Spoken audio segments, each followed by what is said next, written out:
Баршаңызға қайырлы күн. Менің каналыма қош келдіңіздер. Бүгін сіздерге мантының рецептімен бөлісетін боламын.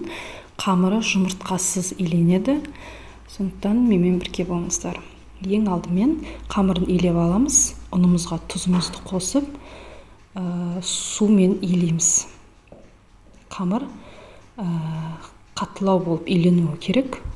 Описание бөліміне мөлшерін жазып қалдыратын боламын. Сол мөлшермен илейтін болсаңыздар, қамырын өте жақсы шығатын болады.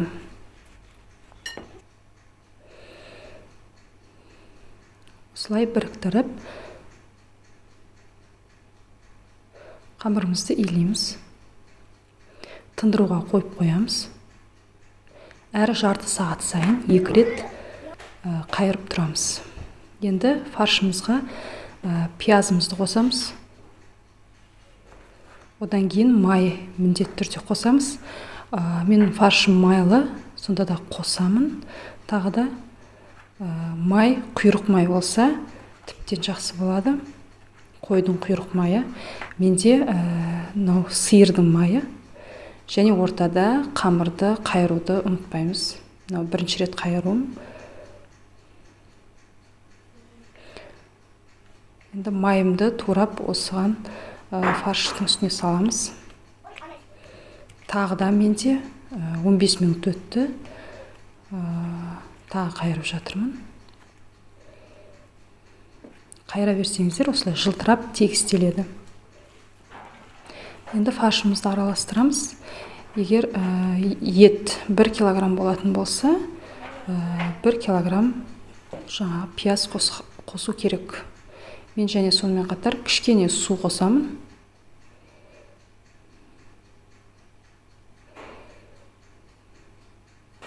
Жақсылап араластырамыз. Тұз бұрышымызды саламыз. Менде қамыр дайын.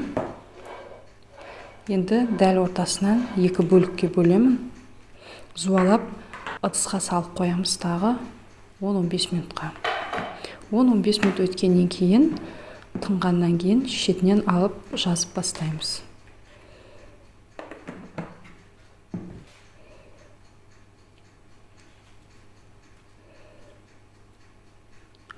Мен жұқалау қылып жазамын қамырды.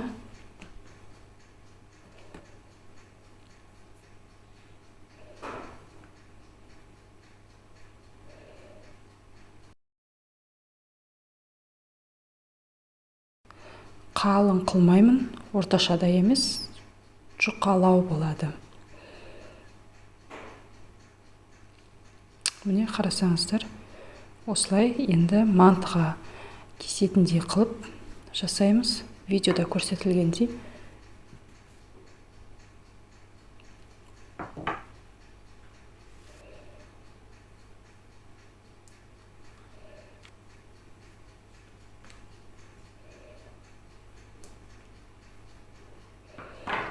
Одан кейін 4 бұрышты қылып кесіп шығамыз.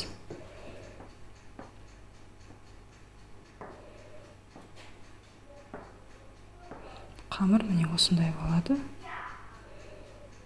Енді барлығына фаршымызды салып, салмасын салып, түйіп шығамыз.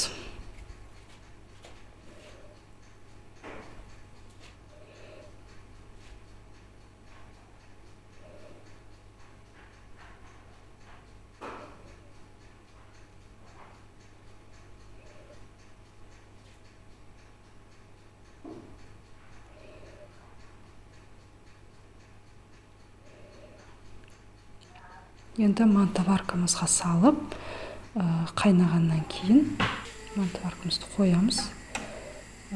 45 минутта піседі.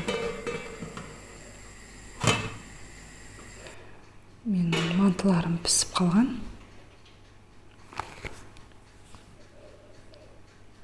Енді ыдысымызға сала берсек болады.